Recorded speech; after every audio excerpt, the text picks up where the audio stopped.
और फिर all India Muslim league Mumbai के द्वारा पूरे देश के अंदर ये अनाउंस करवा दिया जाता है कि 16 अगस्त को डायरेक्ट एक्शन डे मनाया जाएगा और इसके लिए बहुत सारे नारे भी दिए जाते हैं, जैसे लड़के लेंगे पाकिस्तान, मर के लेंगे पाकिस्तान।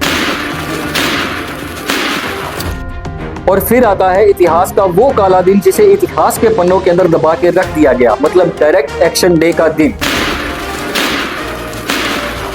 और फिर दोनों तरफ से कत्लेआम होना शुरू हो जाता है, लोगों को चुन चुन के मारा जाता है, सरेआम सड़कों पे लाशें बिछ जाती हैं लोगों की।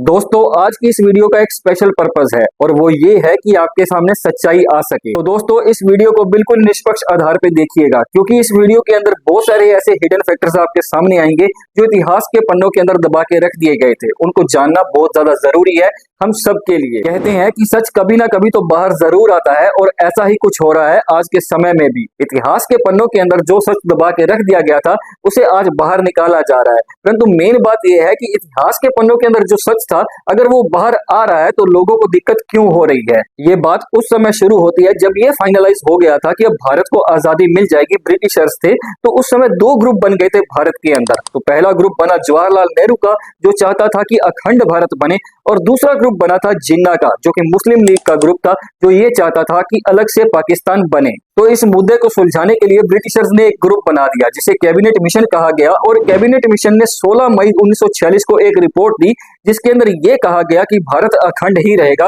परंतु इसके अंदर एक चीज और भी जोड़ दी गई, और वो चीज थी कि भारत तो अखंड रहेगा परंतु सिर्फ 3 डिपार्टमेंट ऐसे होंगे जो सेंट्रल गवर्नमेंट के पास रहेंगे, और वो डिपार्टमेंट थे फॉरेन अफेयर्स, डिफेंस और कम्युनिकेशन का।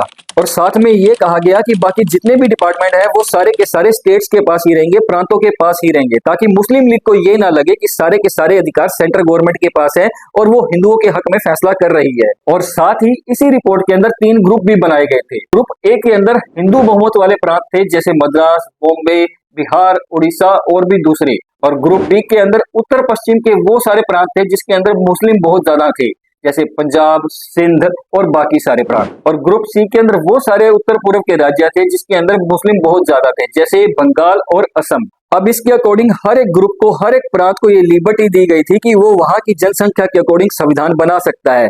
मतलब ये है कि वहां की जैसी जनसंख्या होगी उनको मद्देनजर रखते हुए वहां का संविधान बनाया जा सकता है। परंतु जैसे ही ये प्लान सबके सामने आता है तो 6 जून को जिन्ना और मुस्लिम लीग के द्वारा इसे एक्सेप्ट कर लिया जाता है, और 24 जून को कांग्रेस के द्वारा भी इसे एक्सेप्ट कर लिया जाता है। परंतु एक चीज इसके अंदर ऐसी थी जो कांग्रेस को खटक रही थी, क्योंकि मिशन ने जो प्लान बनाया था उसके अकॉर्डिंग ये था कि हर एक प्रांत को किसी न किसी ग्रुप के अंदर रहना पड़ेगा, और जब वो संविधान बन जाएगा उस ग्रुप का तो उसके बाद चाहे वो उस ग्रुप को छोड़ भी सकता है। परंतु कांग्रेस इस बात के लिए तैयार नहीं थी। कांग्रेस ये चाहती थी कि हर एक प्रांत को पहले ही यह अधिकार होना चाहिए कि वो किस ग्रुप के अंदर शामिल होना चाहता है। परंतु ना चाहते हुए भी कांग्रेस इस बात के लिए राजी हो जाती है, और जवाहरलाल नेहरू ये सोच लेते हैं कि जब संविधान बनेगा तब हम इसको मॉडिफाई करवा लेंगे अपने बहुमत के दम पे। परंतु वहीं दूसरी ओर जिन्ना ये सोच रहे होते हैं कि ग्रुप बी और सी जब संविधान बन जाएगा तब अपनी स्वतंत्रता की घोषणा कर देंगे और बिना कुछ किए ही उन्हें इतना बड़ा पाकिस्तान मिल जाएगा। अब जब दोनों ही पक्ष मन ही मन में इसके लिए सहमत नहीं थे, परंतु फिर भी सबके सामने आके नहीं बोल रहे थे। परंतु कहते हैं ना कि तूफान आने से पहले शांति जरूर होती है, और ऐसा ही कुछ हुआ उस समय भी। और फिर आता है 10 जुलाई 1946 का दिन, जिस दिन प्रेस कॉन्फ्रेंस हो रही थी। उस दिन जवाहरलाल नेहरू ने एक पत्रकार को जवाब देते हुए ये कहा कि हम संविधान सभा में तो जाने के लिए तैयार हैं, परंतु वहां पे जाके करेंगे क्या, इसके लिए हम पूरी तरह से आजाद हैं, हम किसी से भी बंधे हुए नहीं हैं। अब जैसे ही ये बयान जिन्ना सुनते हैं तो जिन्ना एकदम क्रोधित हो जाते हैं और मुस्लिम लीग की एक मीटिंग बुला लेते हैं। और मुस्लिम लीग की मीटिंग के अंदर 2 चीजें पारित की जाती हैं। पहला ये कि मुस्लिम लीग अब कमीशन से अपना समर्थन वापस ले रहा है, और दूसरा ये कि अब पाकिस्तान बनाने के लिए सीधी कार्रवाई की जाएगी, और इसके लिए 16 अगस्त 1946 को डायरेक्ट एक्शन डे मनाया जाएगा। और फिर आता है इतिहास का वो काला दिन जिसे इतिहास के पन्नों के अंदर दबा के रख दिया गया था। ये दिन कांग्रेस के खिलाफ था, ना कि ब्रिटिशर्स के खिलाफ, क्योंकि लीग का ये मानना था कि जो कांग्रेस है वो हिंदुओं का समर्थन कर रही है, इसीलिए अब पाकिस्तान से कम कुछ भी स्वीकार नहीं होगा, पाकिस्तान अब बन के ही रहेगा। डॉक्टर दिनेश चंद्र सिन्हा, अशोक दास गुप्ता, आशीष चौधरी की किताब द ग्रेट कोलकाता किलिंग की बात की जाए तो उसके अंदर स्पष्ट रूप में ये लिखा हुआ है कि उस दिन मुसलमानों के अंदर पर्चे बांटे गए थे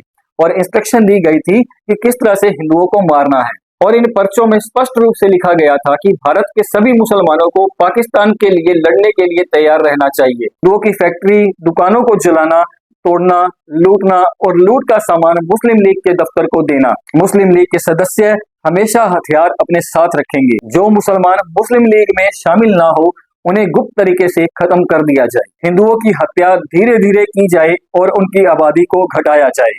और 16 अगस्त के दिन को ध्यान में रखते हुए 4 अगस्त को कोलकाता के अंदर मुस्लिम लीग के द्वारा एक मीटिंग की जाती है। उस मीटिंग के अंदर सबको इंस्ट्रक्शन दी जाती है और सब कुछ बताया जाता है कि उस दिन कैसे कार्रवाई करनी है। और उसके साथ साथ ये भी कहा जाता है कि पाकिस्तान बनाने के लिए अब जिहाद करना बहुत ज्यादा जरूरी है। और फिर all India Muslim league Mumbai के द्वारा पूरे देश के अंदर ये अनाउंस करवा दिया जाता है कि 16 अगस्त को डायरेक्ट एक्शन डे मनाया जाएगा। और इसके लिए बहुत सारे नारे भी दिए जाते हैं, जैसे लड़के लेंगे पाकिस्तान, मर के लेंगे पाकिस्तान। और फिर आता है इतिहास का वो काला दिन जिसे इतिहास के पन्नों के अंदर दबा के रख दिया गया, मतलब डायरेक्ट एक्शन डे का दिन, जिस दिन सुबह ही 2 बिहारी युवक जो कि दूध का काम करते थे उन्हें मार दिया जाता है सरेआम बाजार के अंदर।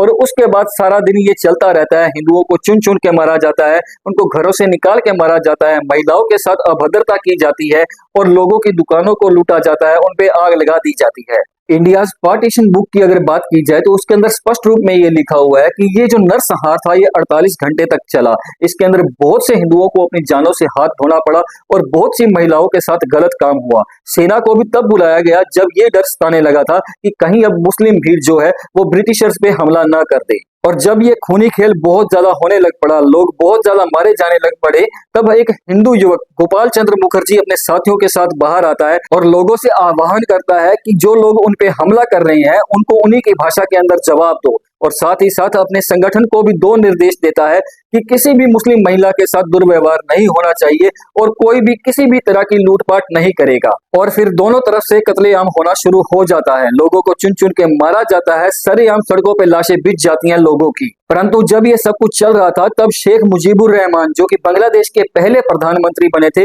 उन्होंने गोपाल चंद्र से ये कहा कि आप अपने हथियार डाल दो। तब गोपाल मुखर्जी ने ये कहा कि पहले मुस्लिम लीग अपने हथियार नीचे रख दे, लोगों को मारना बंद कर दे, तो हम भी लोगों को मारना बंद कर देंगे, हम भी हथियार नीचे रख देंगे। परंतु ये सब कुछ वैसे ही चलता रहता है। फिर आता है 21 अगस्त का वो दिन जब बंगाल को वायसराय के अधीन कर दिया जाता है और सेना की तैनाती कर दी जाती है बंगाल के अंदर। फिर इन दंगों के 1 साल बाद गांधी जी बंगाल के अंदर आते हैं और लोगों से आह्वान करते हैं कि आपके पास जितने भी हथियार है वो सब मुझे समर्पित कर दीजिए। और लोग भी उनकी बात से प्रभावित होते हैं और जाके अपने जितने भी हथियार थे वो गांधी जी को देना शुरू कर देते हैं। और जब गोपाल मुखर्जी को ये कहा जाता है कि आप भी अपने हथियार गांधी जी को दे दो, तो वो सीधा मना कर देते हैं। वो कहते हैं कि मैंने अपने हथियारों से अपने इलाके की महिलाओं की रक्षा की है, अपने लोगों की जान बचाई है, मैं ये हथियार कतई नहीं दूंगा। और गांधी जी उस समय कहाँ थे जब ये सारा कत्लेआम हो रहा था? तो दोस्तों ये थी 16 अगस्त 1946 के वो काले दिन की सच्चाई, जिस दिन हजारों लोग मारे गए थे और इस सच्चाई को इतिहास के पन्नों के अंदर दबा के रख दिया गया था।